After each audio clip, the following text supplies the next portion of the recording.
صدیوں سے ایک کہانی سنائی جاتی ہے، ایک ایسی مخلوق کی جس کا ذکر مقدس کتابوں میں ہے، ایک ایسا فتنہ جسے دنیا دجال کے نام سے جانتی ہے۔ ہر مذہب نے اپنے ماننے والوں کو خبردار کیا اس فتنہ کے عروج کے بارے میں۔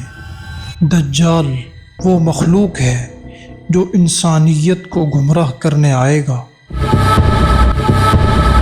اس کی آنکھ میں فریب اور دل میں فتنہ ہوگا۔ کیا آپ جانتے ہیں دجال کی علامات اور اس کی آمد کی نشانیاں؟ دیکھیے اس کے عروج کی کہانی تاریخ کے آئینے میں۔